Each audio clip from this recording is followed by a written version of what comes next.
لا حول ولا قوة إلا بالله العلي العظيم حسبنا الله ونعم الوكيل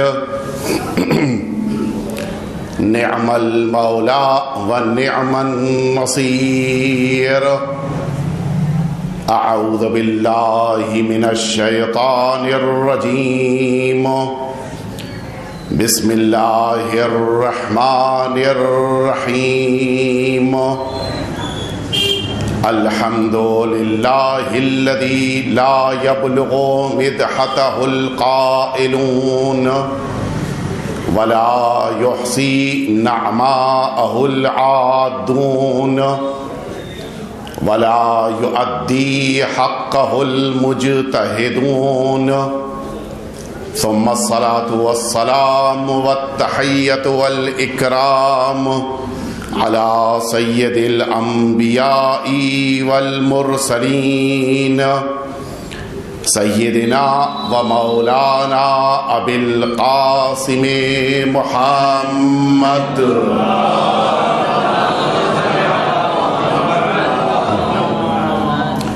صلى الله عليه وعلى أهل بيته الأطيبين الأنجبين الذين أذهب الله عنهم الرجس وطهرهم تطهيرا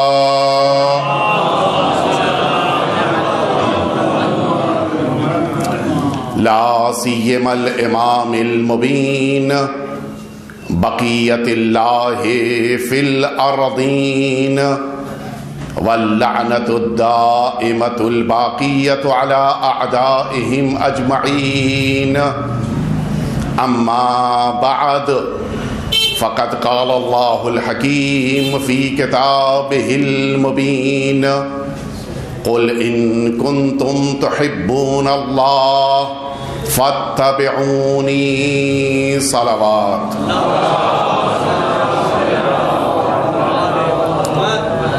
اذان محترم، اس سے قبل کی بیان کا آغاز ہو، التماس ہے کہ ایک دفعہ آپ سبھی حضرات حمد و توحید کی تلاوت فرما کے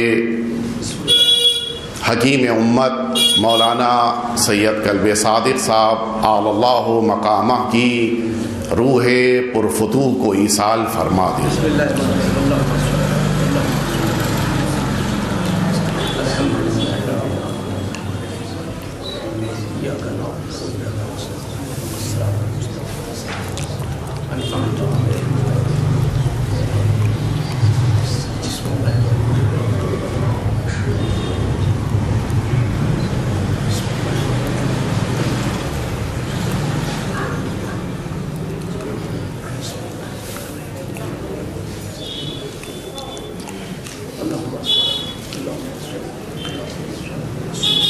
اذان محترم، جو وقت اس مجلس کے ختم ہونے کے لیے مقرر کیا گیا تھا اس میں 35 منٹ باقی بچے ہیں.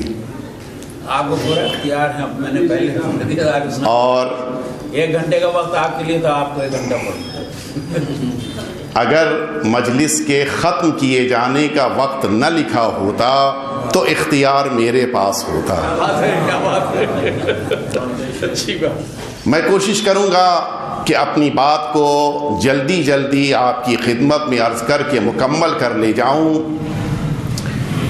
جب مجھ سے اس مجلس کا وعدہ ہوا تھا تو میں کچھ اور موضوع سوچ کے بامبے سے چلا تھا، لیکن کل شب میں برادران سے جب گفتگو ہو رہی تھی تو ان سب نے یہ بات بتائی اور اتفاق یہ ہے کہ اس وقت پیش خان شعراء حضرات نے بھی اس کی رعایت کی کہ مرحوم حکیم امت کو شہزادی دو عالم صدیقہ طاہرہ حضرت فاطمہ الزہرا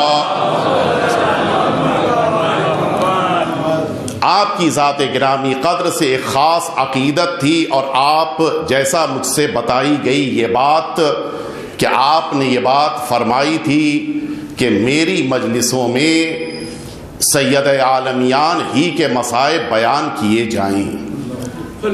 تو چونکہ مجھ سے ان برادران نے یہ بات کہی، لہٰذا میں نے اپنے موضوع کو آج تبدیل کیا، اور پھر جو 1 گھنٹے کی باتیں گفتگو سوچ کے لایا تھا، اب اس کو آدھے گھنٹے میں مجھے مکمل کرنا ہے.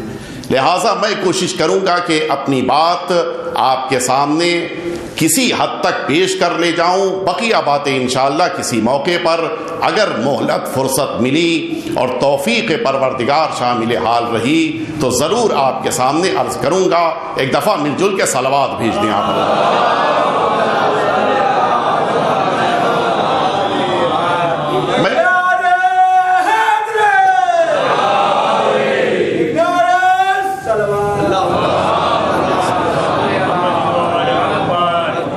آپ حضرات واقف ہیں میں پیشے سے مدرس ہوں، ٹیچر ہوں، اور مدرس یا ٹیچر کے لیے موضوع کی بڑی اہمیت ہوتی ہے کہ کس موضوع پر اسے گفتگو کرنی ہے، لیکچر دینا ہے. اور اس لیے میرا مزاج ہے کہ میں ایک ہی موضوع پر شروع سے آخر تک گفتگو کرتا ہوں اور آیت بھی اسی کی مناسبت سے پیش کرتا ہوں. سورہ آل عمران کی اس 31ویں آیت شریفہ کو میں نے آپ کے سامنے عرض کیا ہے. بظاہر اس آیت شریفہ کا کوئی رشتہ اس شہزادی سے نہیں دکھائی دیتا کہ جن کے بارے میں مجھے آپ کے سامنے گفتگو پیش کرنی ہے. پہلے میں ترجمہ کر دوں اور اس کے بعد گفتگو کی طرف آپ کو لے کے آؤں. ارشاد رب العزت ہے کہ قل ان کنتم تحبون اللہ فاتبعونی. اے پیغمبر آپ ان سب تک یہ پیغام پہنچا دیجئے کہ اگر تمہارے دلوں میں اللہ کی محبت ہے تو میرا اتباع کرو. محبت پروردگار ہے تو میری پیروی کرو. توجہ فرمائی آپ نے، یہ حکم پروردگار ہے. اور اب اس حکم پروردگار کی روشنی میں جلدی مقدمے کو نہیں پیش کر رہا ہوں، اصل گفتگو تک آپ کو لے کے آ رہا ہوں. اگر یہی اللہ کی طرف سے پیغام ہے کہ انسانوں کی ذمہ داری ہے کہ اللہ سے محبت کا ثبوت دیں، تو بڑا اچھا طریقہ تھا. اللہ کی محبت ہے تو پھر اللہ کا اتباع کر لیا جائے. یہ کیوں کہا جا رہا ہے کہ محبت اللہ سے ہے اور پیروی رسول اللہ کی ہے؟ کیا ضرورت ہے؟ بڑا آسان تھا. اور آج کل ہوتا بھی یہی ہے. آج آپ اپنے زمانے اپنے معاشرے میں دیکھیں، ہر انسان یہ چاہتا ہے کہ اگر محبت ہے تو وہیں پیروی بھی ہونی چاہیے. اسی لیے کبھی کبھی باپ اپنے بیٹے سے جس موقع تمہارے دل میں محبت نہیں ہے، ڈیڈی آپ کیا بات کر رہے ہیں؟ یعنی اگر تمہارے دل میں میری محبت ہوتی تو تم میری بات سنتے. یعنی جس سے محبت اسی کی پیروی. لیکن اللہ نے یہاں پر اپنی پیروی کا حکم نہیں دیا. اچھا ایسا بھی نہیں ہے کہ قرآن مجید نے اللہ سے متعلق حکم نہ دیا ہو. اللہ سے متعلق قرآن مجید نے اطیعوا اللہ کہا ہے.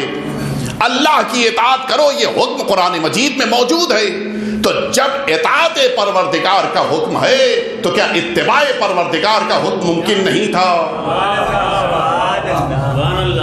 آئیے میں آپ کو نتیجے تک لے کے آ جاؤں.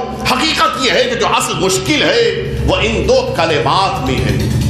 عربی زبان میں پیروی کرنا، اتباع کرنا اور ہے، اور اطاعت کرنا اور ہے.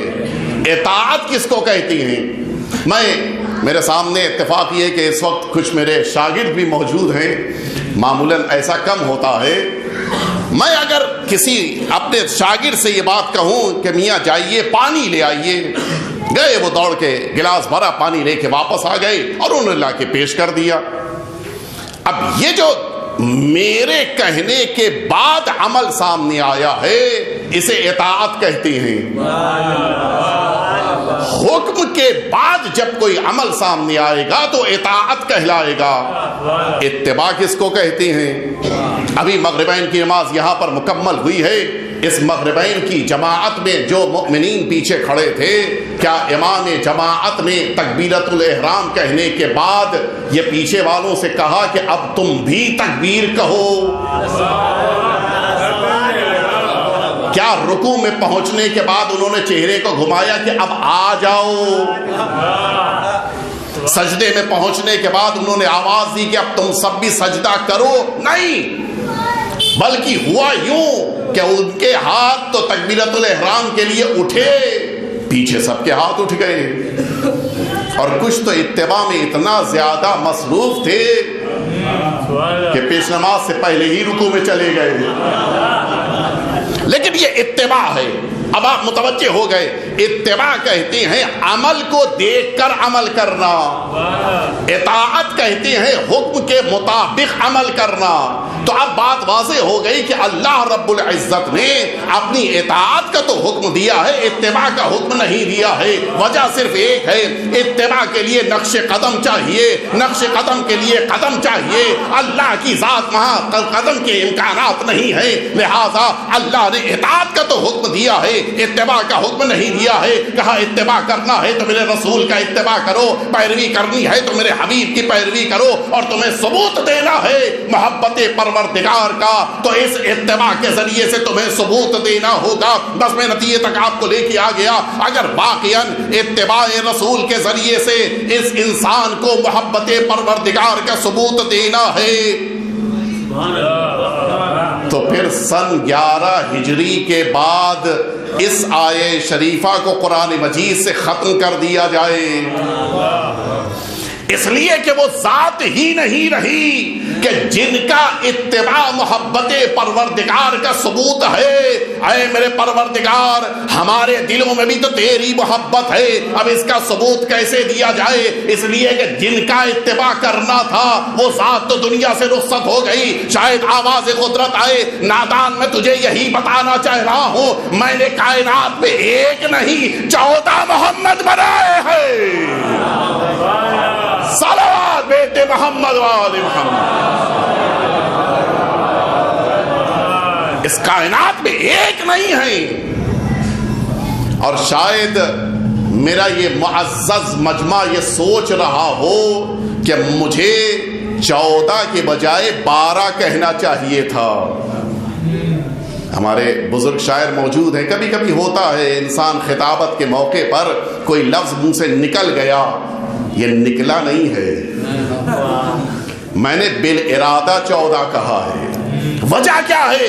وجہ صرف ایک ہے، ان 14 معصومین میں ایک ذات ایسی ہیں کہ جن کا اتباع بھی ضروری ہے۔ کیوں؟ آپ سنیں گے۔ دیکھیے اب آئیے، آج کے دور کا مسلمان تو آپ پریشان ہے کہ کس کا اتباع کریں، لیکن صرف اس قوم کے پاس جواب ہے کہ آج بھی میرے پاس ایک محمد موجود ہے کہ جن کا اتباع پیغمبر شمار ہوتا ہے، ساری امت خاموش ہے۔ لیکن اگر میں آپ کو مدینہ طیبہ لے کر چلوں، حیات پیغمبر ہے، مدینے میں رونق ہے، ہر طرف پیغمبر اکرم کے جلوے ہیں، اور ساری امت ہے جو شمع رسالت سے استفادہ کر رہی ہے۔ عالم یہ ہے حضور اکرم بیت الشرف سے نکلے، سب اپنے اپنے گھروں سے نکل پڑے، حضور اکرم نکل کے مسجد تک آئے ہیں، ساری امت مسجد تک آ چکی ہے، حضور اکرم نے وضو کیا، اتباع رسول عرض کر رہا ہوں، اس امت نے دیکھا رسالت مآب نے کیسے وضو کیا ہے، ساری امت نے رسالت مآب کے وضو کو دیکھ کر اتباع رسول میں اسی طرح سے وضو کر لیا۔ حضور اکرم مصلی پہ آئے، ساری امت کی نگاہیں ٹکی ہوئی ہیں کہ آج نماز کیسے پڑھی جائے گی۔ اتباع پیغمبر میں ساری امت نے نماز کو پیغمبر کی سیکھ لیا۔ اب جب کبھی الگ پڑھنی ہو تو یہی نماز تمہارے لیے ضروری ہے، لیکن یہ نماز ظہر کی تھی، پھر نماز عصر کا وقت آیا، پھر اس امت نے نماز کو سیکھ لیا، کچھ ہی وقت گزرا تھا، حضور اکرم پھر اپنے بیت الشرف سے نکلے ہیں اور اب پھر مسجد کی طرف رواں دوا ہے، ساری امت مسجد تک آ چکی ہے۔ حضور کے وضو کو دیکھ کر سب نے وضو، پوری توجہ رہے، ساری امت نے حضور کے وضو کو دیکھ کر وضو کر لیا۔ اب رسالت مآب مصلی پہ آئے، جیسے ہی نماز مغرب شروع ہوئی امت 2 حصوں میں تقسیم ہو گئی۔ کیوں؟ سنیں گے آپ۔ امت میں صرف مرد نہیں ہیں، امت میں تو خواتین بھی ہیں۔ کیا بات ہے، واہ واہ۔ جب تک ظہر کی نماز کا مسئلہ تھا تو مرد اور عورت کی نماز ایک جیسی، مسئلہ ہی نہیں ہے۔ سب نے رسالت مآب کی نماز کو دیکھا ہے، اور چاہے وہ مرد ہو یا عورت ہو، خاتون ہو، کوئی بھی ہو، اس کو اسی طرح سے نماز پڑھنی ہے۔ لیکن اب جب پیغمبر اکرم نے نماز مغرب کو پڑھنا شروع کیا، سورہ الحمد کو بلند آواز سے رسالت مآب پڑھ رہے ہیں، امت سن رہی ہے، سیرت قائم ہو رہی ہے، لیکن حکم یہ ہے کہ اس سیرت پر صرف مرد عمل کریں گے۔ مغرب کی نماز کو بلند آواز سے صرف مردوں کو پڑھنا ہے۔ خواتین کو جب نماز پڑھنی ہے مجمع میں تو ان کی ذمہ داری ہے کہ ان کی آواز آہستہ ہونی چاہیے۔ حکم پروردگار ہے کہ تمہاری آواز کسی اور کے کان تک نہ پہنچ نہیں پائے۔ سبحان اللہ۔ اب انصاف سے بتائیے ان خواتین کی ذمہ داری کیا ہے؟ اگر آہستہ نماز پڑھیں تو رسالت مآب کی مخالفت ہے یا نہیں ہے؟ اس لیے کہ وہاں بلند آواز سے نماز ہوئی ہے، خاتون آہستہ نماز پڑھ رہی ہے، اور اگر بلند آواز سے نماز اتباع رسول میں پڑھ دیا تو جس کی محبت کا ثبوت دینا تھا اسی کی مخالفت ہو گئی۔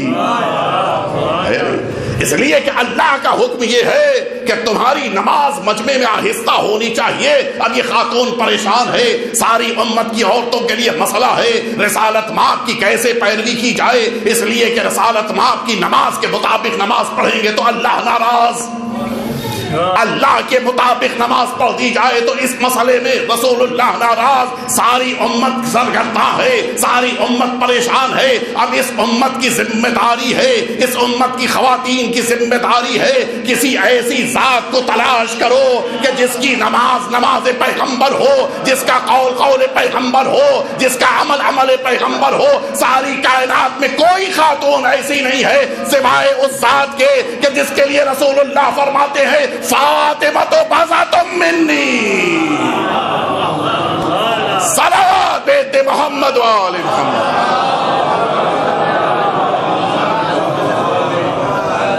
توجہ فرمائی آپ نے۔ لیکن اب آئیے میں اگلے مرحلے کی طرف آپ کو لے کے چلوں۔ نکاح رسالت مآب میں جناب سیدہ کی عظمت کیا ہے یہ سمجھنا ضروری ہے۔ سنیں گے آپ کیا عظمت ہے؟ روایتوں میں ملتا ہے کہ جس موقع کے اوپر صدیقہ طاہرہ حضرت فاطمہ الزہرا صلوات اللہ وسلم علیہا، میں اگر آپ حضرات سے یہ التماس کروں تو آپ اگر میری آواز کو مناسب سمجھے تو ذرا سا آگے سمٹ آئیے، اس لیے کہ بعد میں آنے والے مؤمنین کو بیٹھنے میں مشکل ہو رہی ہے۔ آپ ذرا سا آگے بڑھ کر پیچھے والوں کو جگہ دیں گے تو انشاءاللہ آپ کو اس سے زیادہ جگہ جنت میں مل جائے گی۔ 5 عمل ہیں کہ جن کا تذکرہ ملتا ہے کہ جب رسالت مآب کے پاس شہزادی تشریف لاتی تھی تو حضور اکرم یہ 5 عمل انجام دیتے تھے۔ کیا؟ قام الیہا، جیسے ہی جناب سیدہ تشریف لاتی تھی جناب رسالت مآب اپنی جگہ سے اٹھتے تھے نہیں۔ یہ برادران صاحبان علم اور ہمارے بزرگ عالم دین موجود ہیں، اگر یہ کہا جانا ہو کہ اپنی جگہ سے اٹھتے تھے تو عربی زبان میں کہا جائے گا قام لہا، لیکن قام لہا نہیں ہے، قام الیہا۔ الہا کس کو کہتے ہیں؟ الہا کہتے ہیں اس جگہ کے اوپر۔ اس ورڈ کے معنی کیا ہے؟ اس کا ترجمہ یہ ہے کہ کسی کے احترام میں اٹھنے کے بعد خود اس کی طرف بڑھ کے جانا۔ رسالت مآب صرف اٹھتے نہیں تھے، اپنی جگہ سے بلند ہو کر احترام سیدہ میں آگے بڑھتے تھے۔ اللہ اکبر۔ اس کے بعد دوسرا لفظ وارد ہے وَرَحَّبَ بِهَا، حضور اکرم جناب سیدہ کو دیکھ کر کہ استقبال فرماتے تھے، اپنی خوشی کا اظہار فرماتے تھے۔ تیسرا ورڈ کیا ہے؟ تیسرا ورڈ ہے جو تیسرا جملہ ملتا ہے کہ وَأَخَذَ يَدَيْهَا، حضور اکرم جناب سیدہ کے دونوں ہاتھ تھام لیتے تھے، وَقَبَّلَهُمَا، ان دونوں ہاتھوں کا بوسہ لیتی تھی. اللہ، یہ چوتھا عمل. اور آخری عمل، وَأَجْلِسَهَا فِي مَجْلِسِهِ، رسالت مآب اپنی جگہ پہ سیدہ کو بٹھاتے تھے، خود سامنے بیٹھ جاتے تھے. آپ نے توجہ فرمائی؟ یہ ہے نکاح رسالت مآب میں جناب صدیقہ طاہرہ کی عظمت. اب میں آپ کے سامنے پوری توجہ چاہتا ہوں، ایک جملہ عرض کرنا چاہتا ہوں کہ حضور اکرم کیوں اٹھتے تھے. اچھا دیکھیے، صرف ایک واقعہ ہے جو کہ اب میرے پاس وقت نہیں ہے کہ عرض کرتا میں. ایک موقع پر رسالت مآب نے اٹھ کر احترام کسی ایک کا کیا ہے، وہ بھی ایک خاص وجہ تھی. پورا واقعہ ہے تفصیلی. بقیہ بڑے سے بڑا سامنے آ جائے، حضور اکرم نے اٹھ کر استقبال نہیں کیا ہے. کیوں؟ کیا رسالت مآب یہ نہیں ہو سکتا تھا کہ جہاں پہ تشریف فرمائے بیٹی کو دیکھ کے خوشامدید کہتے، اور جب تشریف لے آتی تو بٹھا لیتے بغل میں؟ نہیں، اپنی جگہ سے اٹھتے تھے. کیوں؟ یہی بات مجھے اپنے ان جوانوں کی خدمت میں عرض کرنا ہے، بزرگان واقف ہیں. آج کے دور میں تو تقریباً ساری چیزیں ڈیجیٹل ہو چکی ہیں، اور یہ جو ویٹ ہے سامانوں کو تولنے کے لیے، یہ ترازو جو ہے اب وہ ڈیجیٹل ہو چکا ہے. آپ کسی شے کو رکھیے تو وہ بڑی جلدی سے بتا دے گا، حتیٰ وہ گرام بھی بتا دیتا ہے. لیکن یہ بزرگان واقف ہیں، ان جوانوں کے لیے میں عرض کر رہا ہوں کہ ابھی کچھ دنوں قبل تک، اور حتیٰ ابھی بھی بعض گاؤں دیہات میں آپ چلے جائیے تو باقاعدہ وہ ترازو جو پرانے زمانے کا ہوتا تھا وہ ابھی بھی ہے. یہ ہے کیا؟ ایک چھڑ ہے کہ جس کے دونوں طرف دھاگے بندھے ہوئے ہیں، موٹی موٹی رسیاں ہیں. ان تاگوں کے ذریعے سے، موٹی رسیوں کے ذریعے سے نیچے دو پلیٹس کے جن کو پلڑا کہا جاتا ہے یہ لگی ہوئی ہیں. اس چھڑ کو کسی چھت میں آویزاں کر دیا گیا ہے، اور اب کام یہ ہے کہ اس ترازو کے ذریعے سے چیزوں کو تولا جائے. پوری توجہ رہے. شہر لکھنؤ کا رہنے والا وہ گیا تھا اپنے ماموں سے، اپنے چچا سے، اپنے نانا سے ملنے کے لیے گاؤں. انہوں نے کہا کہ بیٹا آئے ہو تو ذرا دوڑ کے شکر بھی لے آؤ. وہ گیا دکان کے اوپر، اس نے جا کے کہا کہ آپ سے گزارش ہے کہ مجھے 5 کلو شکر دے دیجئے. اب پہلا کام کیا کرے گا وہ سامنے والا جو بیچ رہا ہے؟ اس نے ایک طرف سے 5 کلو کا وہ وزن اٹھایا کہ جس کو بانٹ کہتے ہیں، اٹھایا اور ایک پلڑے میں رکھ دیا. کیا ہوا؟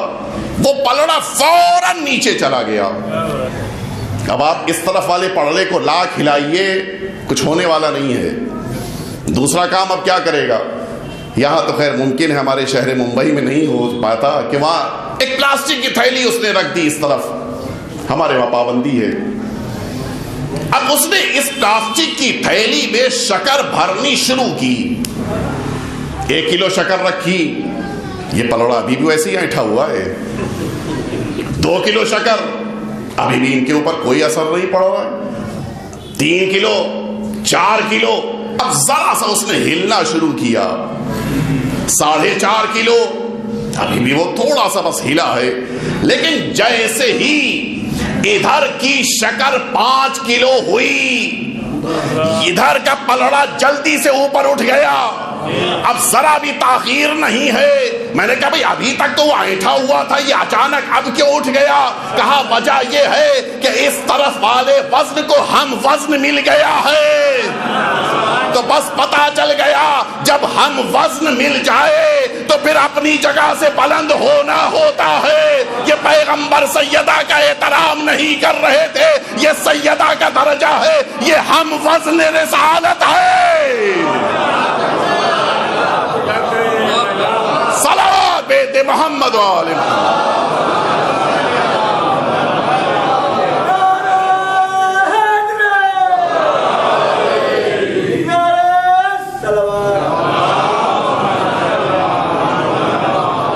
یہ جناب سیدہ کا رتبہ ہے، ہم وزن رسالت ہیں.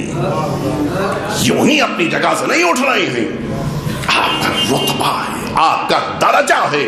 میں اپنی بات مستند کرنے کے لیے آپ کے سامنے ایک جملہ عرض کر دوں کہ جناب سیدہ جزء رسالت ہیں، ہم وزن رسالت ہیں. سنیں گے آپ، شاید آپ حضرات شبائے جمعہ یا اس کے اگلے دن اس حدیث قصہ کو پڑھتے ہوں، یقیناً آپ نے اس کے فقرے سنے ہیں۔ بیان کس نے کیا ہے؟ جناب جابر بن عبداللہ انصاری نے۔ روایت کس نے کی ہے؟ بیان اور کس نے مکمل حدیث پیش کی ہے؟ وہ جناب صدیقہ طاہرہ حضرت فاطمہ الزہرا۔ آپ نے بیان فرمایا ہے، پوری مکمل روایت، مکمل حدیث آپ کی نگاہوں میں ہے کہ رسالت مآب تشریف لائے، آئے چادر یمانی میں تشریف فرما ہوئے، سرکار امام حسن مجتبیٰ تشریف لائے، سرکار سید الشہداء تشریف لائے، سرکار امیر المؤمنین تشریف لائے، سب چادر میں آ چکے ہیں۔ جناب سیدہ مجھے اس طرف نہیں جانا اس لیے کہ وقت نہیں ہے میرے پاس۔ جناب سیدہ فرماتی ہیں کہ پھر میں بھی آگے بڑھی اور میں نے بھی اجازت لی، پوری توجہ رہے، میں بھی اجازت مل جانے کے بعد چادر یمانی میں داخل ہو گئی، اور اس کے بعد فرماتی ہے فَلَمَّ اكْتَمَلْنَا جَمِيعًا تَحْتَ الْكِسَاءِ۔ یہی لفظیں تو ہیں، آپ فرمائیں کچھ غلط ہو تو اصلاح فرما دیجیے، یہی لفظیں ہیں۔ فَلَمَّ اكْتَمَلْنَا جَمِيعًا تَحْتَ الْكِسَاءِ، جب ہم سب اس چادر میں آ گئے، یہ آ گئے تو میں نے کہا ہے، یہ ترجمہ نہیں ہے۔ میں جس وقت یہاں پہ آیا مجلس میں قرآن خوانی ہو رہی تھی، مومنین کم تھے، اسی وقت مجھے ممبر پہ بٹھا سکتے تھے، نہیں، کب بٹھائیں گے؟ جب مؤمنین جمع ہو جائیں گے۔ یہی تو ہوتا ہے نا، ہر جگہ ہوتا ہے۔ اس کے لیے عربی زبان میں کہا جاتا ہے کہ اگر کہنا ہو تو فلم، یعنی ہم سب جب جمع ہو گئے کہنا ہو تو فلم مجتمعنا، جب ہم سب جمع ہو گئے۔ جناب سیدہ بڑے آرام سے یہ فرما سکتی تھی کہ اس چادر میں ہم سب جمع ہو گئے، لیکن جس گھرانے میں پہنچنے کے بعد عربی زبان کے ادبیات بھی اپنا سر پٹکتے ہوں، اس گھرانے کی عظیم شہزادی نے یہ فرمایا کہ فَلَمَّ اكْتَمَلْنَا جَمِيعًا تَحْتَ الْكِسَاءِ، جب ہم سب چادر میں کامل ہو گئے، اور فرمایا لفظ جو ہے فَلَمَّ اكْتَمَلْنَا، جب ہم سب چادر میں کامل ہو گئے۔ شہزادی چادر میں تو آپ سب جمع ہوئے ہیں، یہ آپ نے کیوں نہیں کہہ دیا کہ فَلَمَّ اجْتَمَعْنَا، جب ہم سب چادر میں جمع ہو گئے؟ یہ فَلَمَّ اكْتَمَلْنَا کیوں فرما رہی ہیں؟ شاید شہزادی جواب دیں، نادان میں یہی تو بتانا چاہ رہی ہوں، تم نے ہم سب کو چادر کے باہر دیکھا ہے، چادر کے اندر تمہاری نگاہیں کہاں دیکھ سکتی ہیں؟ آؤ چادر کے اندر آ کر دیکھو، کوئی نبوت کی آنکھ ہے، کوئی نبوت کی پیشانی ہے، کوئی نبوت کا چہرہ ہے، کوئی نبوت کا سینہ ہے۔ جب یہ سب جمع ہو جاتے ہیں تو نبوت کامل ہو جاتی ہے۔ مل جل کے صلوات بھیجتے ہیں آپ حضرات۔ یہ سب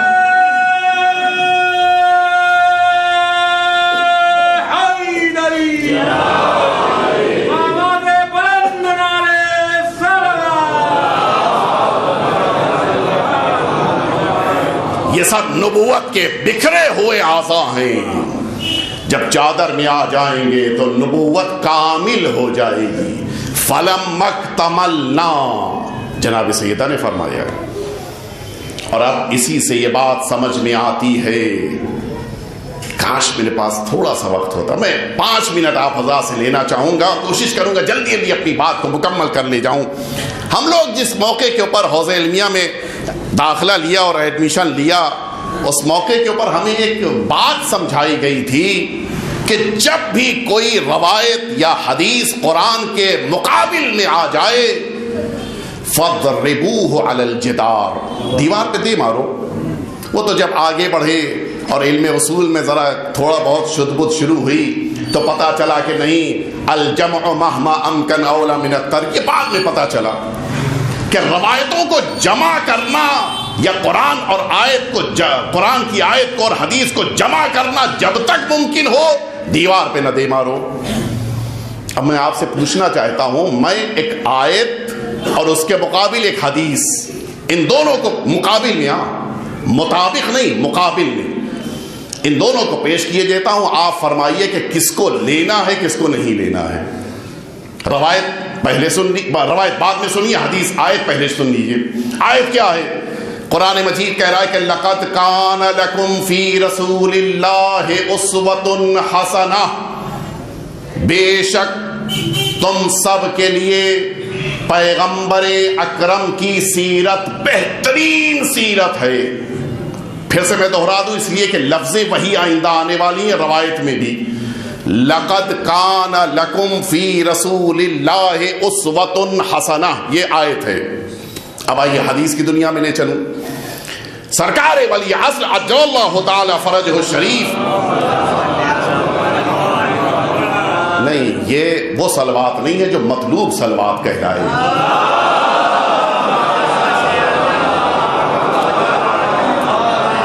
آپ کا یہ حدیث، آپ کا یہ جملہ توقیع مبارک میں موجود ہے کہ ان، پھر دیکھیں لفظیں بھی تقریباً وہی ہیں، ان فی ابنت رسول اللہ لی اسوۃ حسنہ، تقریباً وہی لفظ ہے.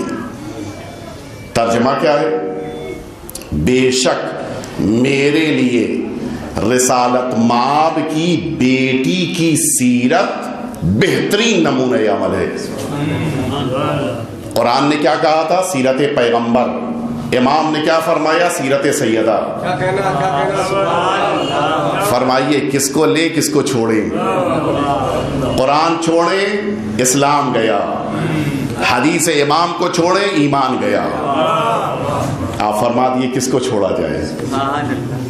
الجمع مہما امکن اولا من الترک. اب آپ سنیں گے، دیکھیے اختلاف کہاں ہوتا ہے،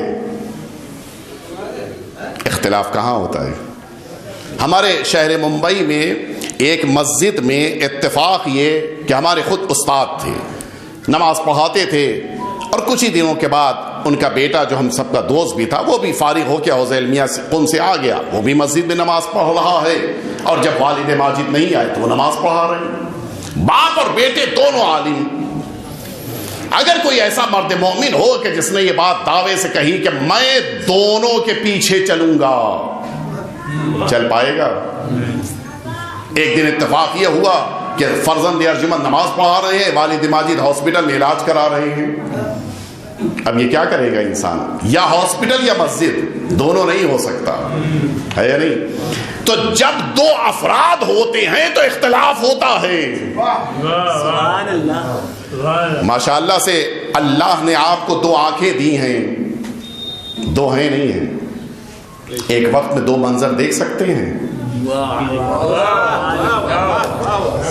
اچھا ٹھیک ہے، آج کے تو نوجوان بڑی جلدی اعتراض کرتا ہے، مولانا صاحب آپ نے تو آنکھ کی مثال دی ہے، دونوں ایک طرف ہیں لہٰذا ہمارے لیے ممکن ہی نہیں ہے دو منظر دیکھنا. کان تو دو طرف ہیں، ایک وقت میں دو آواز سن کے دکھا دیجئے.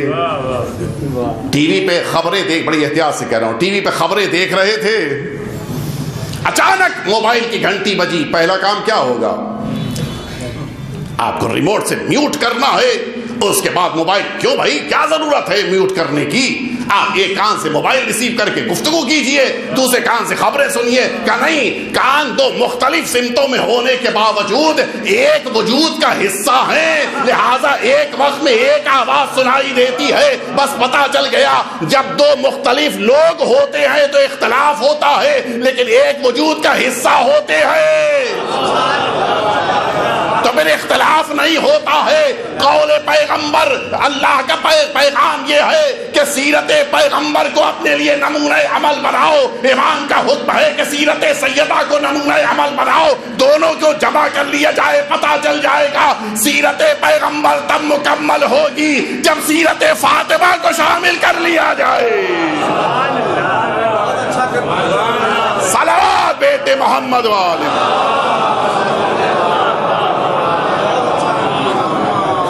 جناب سیدہ کی سیرت کے بغیر سیرت پیغمبر مکمل نہیں ہو سکتی.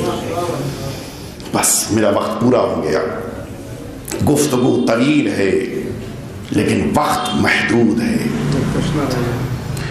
حقیقت یہ ہے کہ جتنی ذات بلند ہوتی ہے اس کا غم اور داغ بھی اتنا ہی زیادہ ہوتا ہے۔ جناب سیدہ کا ماتم سارے اماموں نے کیا ہے،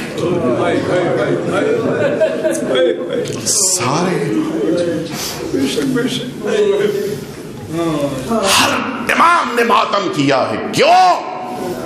جو قلبی لگاؤ جناب سیدہ سے ہے، یہی وجہ ہے۔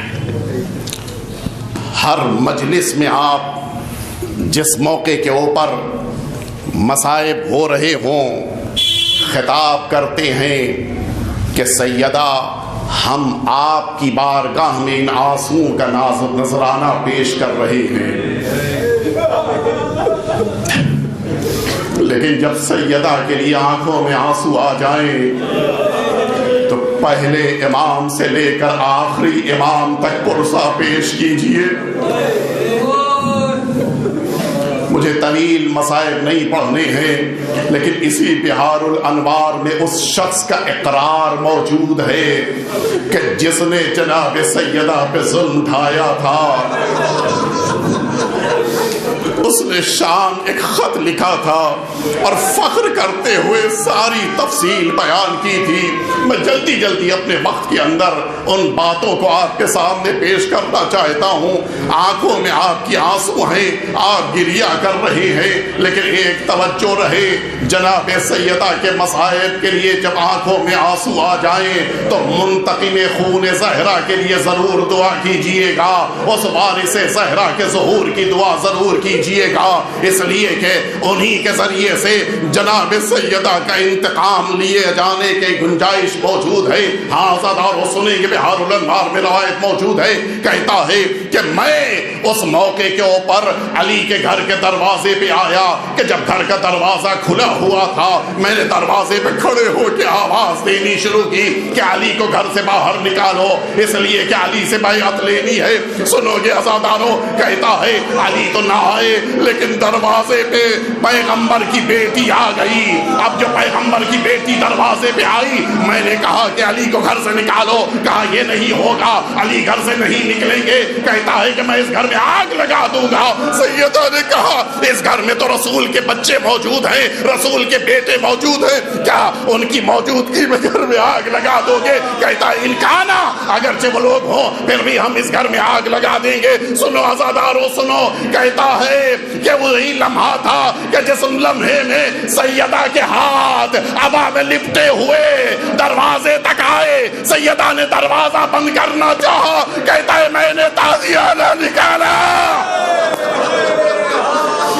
میں نے اب جو تازیانہ دروازے پہ مارا وہی ہاتھ جس کا رسول بوسہ لیتے تھے، انہی ہاتھوں کے اوپر اب جو تازیانہ لگا، سیدہ کی آواز بلند ہونے لگی، یا رسول اللہ، مدینے میں آپ کی بیٹی اکیلی ہو گئی۔ عزادارو سنو گے، یہی وہ داغ تھا جو سیدہ کے ہاتھوں کے اوپر، یہ وہ زخم تھا جو تاحیات سیدہ کے ہاتھوں پر باقی رہا۔ سیدہ نے گھر کا دروازہ بند کر لیا، بس عزادارو مجلس مکمل ہو گئی۔ کہتا ہے میں نے اپنے پیروں سے سیدہ کے دروازے کو دھکا دینا شروع کیا، قنفذ کو حکم دیا، دروازے میں آگ لگائی گئی، دروازے نے جلنا شروع کیا۔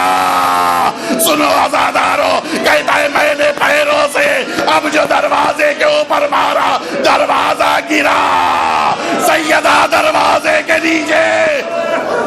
سن لیا عزادارو، میں مجلس مکمل کر دیتا لیکن آخری جملہ بھی سن لو۔ سنو سنو، اللہ تم سب کو اجر عطا کرے، اللہ کی رحمتیں نازل ہو، سیدہ کی شفاعت نصیب ہو۔ سنیں عزادارو، سیدہ کے بارے میں جملہ ملتا ہے شہزادی کے گھر میں داخل ہونے کے لیے بس یہی ایک دروازہ تھا، دروازہ ٹوٹ چکا تھا، سیدہ زمین پہ ہے، دروازہ سیدہ پہ ہے، 70 دشمن گھر میں داخل ہوئے ہیں۔ عزادارو سوچو، اسی دروازے پر اب جو دشمنوں کے پیر پڑنا شروع ہوئے، یہی وہ لمحہ تھا، یا فضت خدیلی، اے قد سقطت ما فی عشائی، اے فضا میرا محسن قتل ہو گیا۔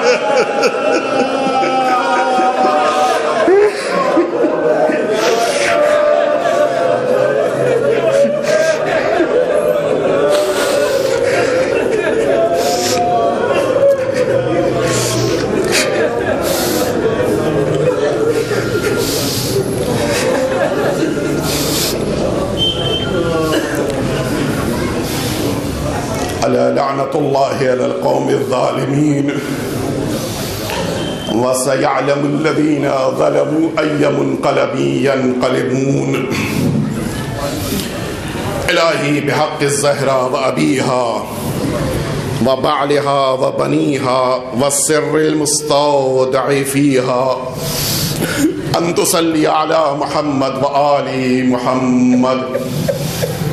پروردگار ہم سب کے آقا اور مولا کے ظہور میں تعجیل فرما، پروردگار ہم سب کو حضرت کے خدمت گزاروں میں شمار فرما، پروردگار مرحوم کے درجات کو بلند سے بلند تر فرما، پروردگار اس قوم کو مرحوم کے مشن کو آگے بڑھانے کی توفیق عطا فرما، پروردگار ہم سب کو بھی خاتمہ بخیر فرما۔ ربنا تقبل منا انک انت السمیع العلیم۔ ایک دفعہ پھر سے التماس ہے آپ سبھی حضرات حمد و سورہ قل هو اللہ احد کی تلاوت فرما کے مرحوم اور مغفور حکیم امت کی روح پر فتوح کو ایصال فرما دیں۔